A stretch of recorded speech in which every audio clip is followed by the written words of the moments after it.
Bonne et heureuse année à vous tous. Pour débuter l'année, exceptionnellement, je participe ce mois-ci, dans chacun de mes épisodes, à un super challenge franco-canadien de podcast intitulé J'envoie 2022. À chaque jour, un thème imposé par l'Académie du podcast. Alors j'ai choisi de vous préparer quelques pépites tout au long du mois et donc de sortir plus d'épisodes que d'habitude. Que des belles surprises pour vous en perspective. Restez bien à l'écoute.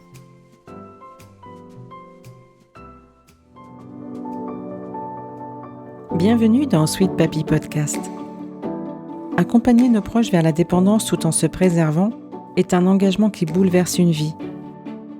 Aujourd'hui, avoir les bonnes informations pour faciliter leur quotidien est un challenge émotionnel et logistique.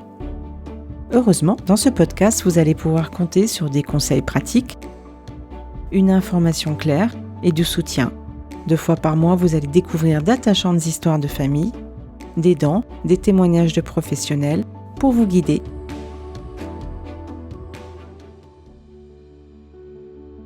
Je ne sais pas vous, mais moi, j'aime bien savoir qui fait quoi dans la vie, surtout quand il gère nos proches dans des moments délicats.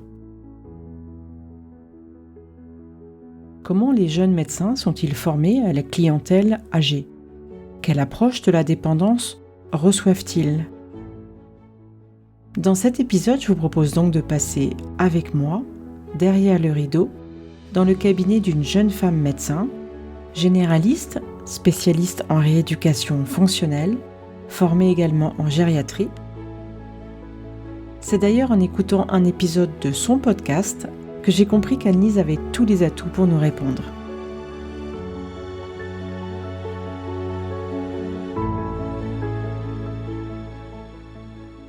Bonjour Anne et merci pour ton invitation sur ton podcast. Je m'appelle Annelise Jacot, je suis médecin MPR, donc ça veut dire que je suis spécialiste en médecine physique et réadaptation. Et pour expliquer très rapidement, je fais de la rééducation. Je suis aussi maman de 2 enfants. Quand j'ai fait ma première année, je ne savais pas ce que je voulais faire exactement comme spécialité, mais je savais que je voulais pas faire d'anesthésie et que je voulais pas faire de gériatrie. Alors je voulais pas faire d'anesthésie parce que les anesthésistes ils sont au bloc tôt le matin et que moi j'aime bien dormir. Et je voulais pas faire de la gériatrie parce que tout le monde le sait, les vieux c'est nul. Heureusement, j'ai lâché ce gros préjugé tout moche, très agiste, au cours de mes études. Et au fil des stages et des rencontres, j'en suis arrivée à l'internat. Donc après les 6 ans de tronc commun, à la fin, il y a un concours. Et en fonction de notre rang à ce concours, on choisit la ville où on va faire notre spécialité et la spécialité. Donc à ce moment-là, j'hésitais entre la gériatrie et l'anesthésie-réanimation. Pile poil les 2 spécialités que je ne voulais pas faire au début. Comme quoi, un petit peu d'expérience, quelques passages en stage et des rencontres, ça peut tout changer. Et alors à ce moment-là, en fait, entre le moment où on passe le concours et on a les résultats et le moment où on fait le choix définitif, il y a à peu près 2 mois. Et donc pendant ces 2 mois, j'ai passé des coups de fil, je me suis renseignée. J'ai vite compris que anesthésiste réanimateur, ça allait pas être pour moi, c'est une spécialité à garde et c'était important pour moi, en tout cas, d'avoir un rythme où je rentrais chez moi le soir et où je travaillais pas un dimanche sur 2. Donc je me suis dit que la gériatrie, c'était cool. À l'époque où moi j'ai passé ce concours-là, la gériatrie, c'était pas une spécialité telle quelle, ça a changé maintenant. Mais à l'époque, il fallait faire une spécialité et la gériatrie arrivait comme une surspécialité.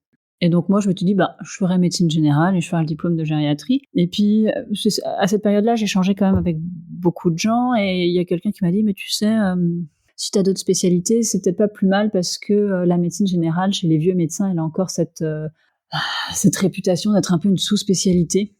Alors que maintenant, c'est vraiment une spécialité à part entière. Ça date de l'époque où tout le monde était généraliste. Les meilleurs faisaient un concours pour faire une spécialité. Enfin, c'est un vieux truc qui n'existe plus. Et en fait, j'ai découvert une super spécialité, puisque vraiment le cœur de notre spécialité, c'est l'autonomie et le handicap. Je suis quand même allée jusqu'au bout de la démarche et j'ai quand même passé mon diplôme de gériatrie. Mais aujourd'hui, ma spécialité, celle dans laquelle je me reconnais, c'est la rééducation. Et tu le fais avec une population, on va dire, plus jeune, du coup. C'est pas tant une question d'âge que d'état. Alors oui, j'ai des patients qui sont plus jeunes que des patients qu'on peut croiser en gériatrie. Après, il m'arrive d'avoir des patients au-delà de 75 ans, mais les patients âgés, polypathologiques, entre autres avec des troubles cognitifs ou des patients âgés chuteurs, ceux-là sont plutôt suivis par les gériatres et les patients âgés au-delà de 75 ans qu'on voit en rééducation sont plutôt des personnes âgées en bonne santé. Une chute au niveau de la hanche qu'on voit beaucoup, c'est un petit peu ça aussi? Alors qu'en fait, la chute chez la personne âgée, ça n'a rien d'anodin et la fracture du col du fémur chez la personne âgée, ça n'a rien d'anodin non plus. Par contre, j'ai des patients âgés qui sont, on va dire, en meilleur état général, qui peuvent venir pour des rééducations après des prothèses de genoux, par exemple, après des AVC, donc accident vasculaire cérébral. Si l'atteinte n'est pas trop importante, je peux avoir ce genre de patient-là dans mon service. Mon sentiment, mais c'est une opinion personnelle, c'est qu'on n'est pas très bien formé sur les questions d'autonomie et de dépendance. On est formé pour la pathologie et le traitement des pathologies, mais sur la question du handicap, du retentissement... Alors, tu m'arrêtes si je parle trop en jargon médical, mais ce que moi j'appelle le retentissement fonctionnel de la maladie, et donc par retentissement fonctionnel, j'entends l'impact de la maladie sur les fonctions de marche, les fonctions cognitives. Je suis pas très satisfaite de la façon dont je t'explique ça, mais c'est l'impact de la maladie sur l'état d'autonomie. Je trouve que dans notre tronc commun, on n'y est pas très bien préparé. Les gériatres travaillent beaucoup plus ces questions-là. Nous, en rééducation aussi, c'est même notre cœur de métier. Il y a cet aspect-là, et il y a aussi l'aspect social, ensuite, et l'aspect réinsertion sociale, qui est encore plus difficile à appréhender, je trouve, qu'on travaille un petit peu dans nos spécialités de gériatrie et de rééducation, mais finalement, tu as une maladie qui peut avoir un impact sur, par exemple, la capacité à marcher de la personne, et la capacité à marcher va avoir un impact sur, par exemple, la vie de loisir de la personne.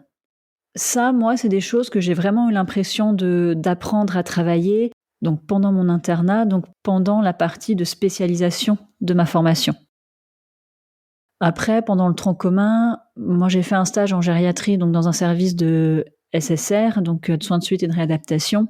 Et c'est à ce moment-là que j'ai commencé à voir que ces questions-là se posaient, en fait. J'ai adoré ce stage-là justement parce qu'on allait au-delà de la pathologie et qu'on se posait la question de l'impact de la pathologie sur l'autonomie de la personne. Et j'ai trouvé ça absolument fascinant, d'où mon envie de faire de la gériatrie ensuite.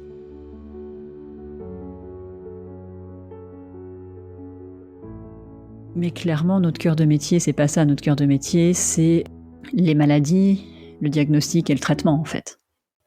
Mais quand on parle de gériatrie, juste parce que tu connais maintenant, moi je n'y connaissais rien quand j'ai commencé à les prendre en charge. J'ai vu arriver autour de nous différents métiers, mais à aucun moment, au moment où il y a eu cette bascule, on nous a dit vous allez voir un gériatre pour gérer tout ça et pour orchestrer et apprendre à orchestrer leur quotidien. On m'a dit non, vous allez avoir une ergothérapeute qui va venir pour voir pour la maison. Vous allez voir un kiné pour l'aider à remarcher suite à une chute. Vous allez avoir une infirmière pour surveiller les médicaments ou les traitements. Et ça m'a semblé être éclaté, en fait, comme s'il n'y avait pas de rassemblement autour d'une personne qui guidait tout. Alors je me suis dit, ça doit être forcément le médecin généraliste à ce moment-là qui regroupe un petit peu toutes les informations. Et c'est là que j'ai été surprise de voir que le généraliste, il était pas coordinateur non plus. Il y a le médecin généraliste qui est censé avoir ce rôle de coordination de soins, ce qui peut devenir un rôle extrêmement complexe quand il y a beaucoup d'intervenants.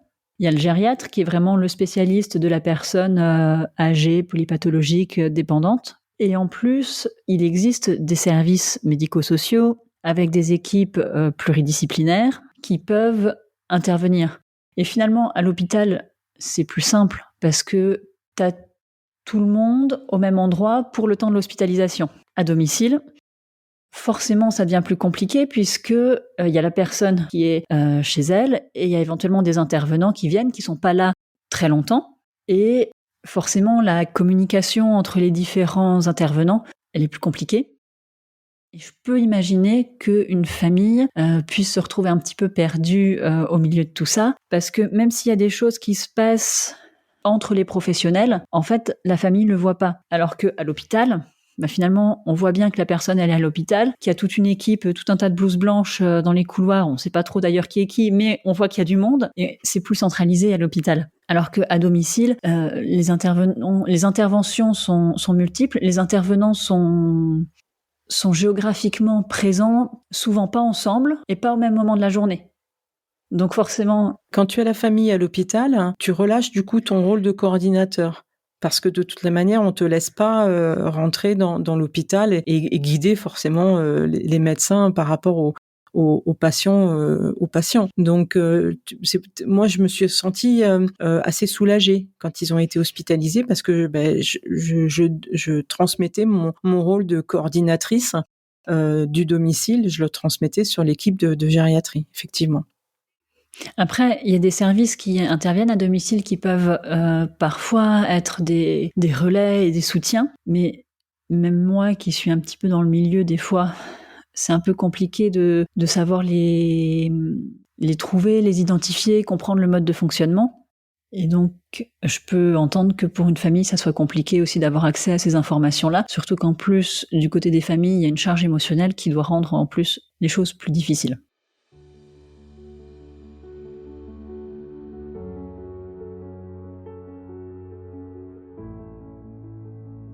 Alors, je voulais te demander, parce que tu es jeune, tu as 35 ans, tout juste. Qu'est-ce qui manque pour une bonne prise en charge de nos aînés ? Je pense que fondamentalement, il faut qu'on change de regard sur nos aînés et surtout nos aînés dépendants. Le nombre de fois où j'ai pu entendre « moi, je veux pas vivre comme ça, je préférerais mourir avant d'être dépendant », par exemple. En fait, ça, c'est notre regard de personnes jeunes et valides, mais être dépendant, c'est un état, et il n'y a pas de jugement à porter dessus, en fait. Si on arrête de se dire que c'est nul de vieillir et que c'est moche d'être dépendant, ça sera beaucoup plus facile d'accompagner les personnes qui deviennent âgées et dépendantes, parce que on ne sera pas en lutte contre ces personnes-là, on ne sera pas en lutte contre nous-mêmes à essayer de refuser une réalité qui est un peu dérangeante, et tout le monde sera plus serein pour accepter l'autre tel qu'il est avec son état de dépendance. Mais ça, c'est pas valable que, je pense, pour les soignants. Hein. Je pense que c'est pour tout le monde. Que tu me parlais d'une révolution culturelle. Je pense vraiment que c'est une révolution culturelle. Là, comme ça, tu vois, j'essaye de réfléchir et dans mon esprit, j'ai pas d'image de personnes âgées, dépendantes, tu vois, par exemple, dans un film ou dans un livre, qui soit montrée comme une personne autre qu'une personne âgée et dépendante. C'est l'image. C'est l'image. Pourquoi est-ce qu'on résumerait une personne âgée et dépendante à son âge et à sa dépendance ? Est-ce que tes sweet papy mamie ne sont que des personnes âgées et dépendants ? J'imagine que ta relation avec eux ne repose pas que là-dessus, qu'il y a des échanges, une complicité, des choses que vous partagez, qui sont peut-être liées à votre histoire commune, à des goûts communs. Être vieux et dépendant ne résume pas les personnes. Alors tu me disais, si on regarde nos aînés en perte d'autonomie avec amour et respect, on change le monde. Donc j'ai beaucoup aimé cette phrase et c'est important. C'est important j'en suis absolument persuadée. Si on continue de penser que c'est moche de vieillir, déjà on va se détester soi parce qu'il y a toute probabilité qu'on vieillisse tous. C'est tellement plus agréable à vivre et tellement plus serein et pacifié que de regarder les gens avec amour et respect, quel que soit leur âge. Enfin, moi, c'est le monde dans lequel j'ai envie de vivre. Alors aujourd'hui, tu gères en parallèle de ta profession et ton rôle de maman un excellent podcast qui s'appelle La Consulte, un univers audio où tu déshabilles, ce sont tes termes, tu déshabilles les médecins pour décrypter leur parcours et leur carrière. Est-ce que tu peux nous en parler ? Oui, bien sûr que je peux t'en parler. J'ai créé ce podcast parce que je crois que dans notre métier de médecin, il y a des tabous et que, en particulier, nos carrières, nos choix de carrière et qu'est-ce qu'on a envie de faire de nos carrières pour que notre travail nous rende heureux. Pourquoi est-ce que des fois on se retrouve dans des situations d'échec et qu'est-ce qu'on fait pour trouver des solutions et se sentir mieux dans son travail? Tout ça, moi j'ai l'impression qu'on n'en parlait pas assez et je me suis retrouvée moi-même en difficulté avec mon métier à me dire mais où est-ce que j'ai envie d'être et dans quelles conditions j'ai envie de travailler. Et j'avais très envie que des collègues me racontent leur expérience et leur parcours pour que je puisse m'en inspirer et aller chercher à droite à gauche des éléments qui me permettent de trouver des réponses pour moi. Et comme j'ai pas trouvé, je l'ai fait moi-même et j'ai créé la consulte. Alors, il y a un épisode parce que je pense que tu peux nous conseiller un épisode, mais ça va être difficile. Tu auras forcément envie d'en conseiller plusieurs parce qu'ils sont tous intéressants. Mais il y en a un que j'ai écouté parce que forcément, c'était Carole, qui est gériatre, et qui dit à la fin de l'épisode, c'est ton épisode numéro 10, une très jolie phrase que j'ai appréciée. En médecine, on ne sait pas tout. Les patients, ils attendent qu'on sache tout. Nous sommes juste des êtres humains. Elle avait un très joli discours et c'était agréable de l'entendre parler de son métier, elle qui par contre, elle a vraiment choisi de faire de la gériatrie. Oui, Carole, elle a vraiment choisi de faire de la gériatrie et je suis tout à fait d'accord avec cette phrase. On peut pas tout et des fois les patients ont des attentes qui sont projetées sur nous auxquelles on ne peut pas répondre. On peut faire de notre mieux et on doit faire de notre mieux d'ailleurs. Ça veut pas dire qu'on peut tout faire. Allez écouter Carole, il est top cet épisode. Comment on fait pour devenir gériatre et plus précisément à quel moment on a l'idée d'être gériatre? Parce que j'ai quand même l'impression qu'on vit dans un monde où les vieux, on les aime de loin, où la gériatrie c'est pas forcément une spécialité qui est très connue et très mise en valeur, quand on n'est pas dans le milieu médical surtout. Et du coup, comment toi, à un moment, tu t'es dit « Ah, je vais être gériatre ». Écoute, Anne-Lise, je pense que tu as tout dit. Les vieux, a priori, on les aime bien de loin. C'est une spécialité où finalement on doit être bon à peu près sur tout. J'ai fait du court séjour gériatrique, pour préciser, de la gériatrie aiguë. On doit être bon à peu près sur tout, puisqu'effectivement, les gens sont polypathologiques et ont plusieurs maladies de plusieurs organes différents, et où finalement la communication a une place majeure avec le patient, avec sa famille, et avec les autres médecins, chirurgiens ou autres personnels de santé. Et c'est ça que j'ai aimé. C'est comme ça qu'on devient gériatre, en fait. Si tu avais une baguette magique, qu'est-ce que tu en ferais? Elle est dure, cette question.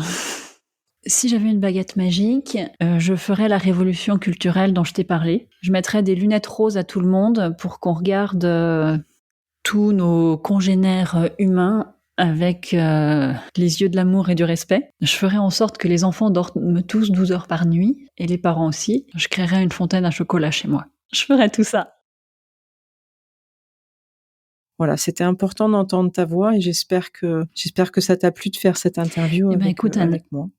Je te remercie en tout cas pour ta participation. Merci mille fois de m'avoir invité sur ton podcast et merci aussi d'avoir créé ce podcast et d'aborder ce sujet de la dépendance de nos aînés qui est, je pense, ultra important et fascinant. Merci beaucoup. Aujourd'hui, 19 janvier, il me fallait rebondir sur l'épisode d'un autre podcast. C'est fait.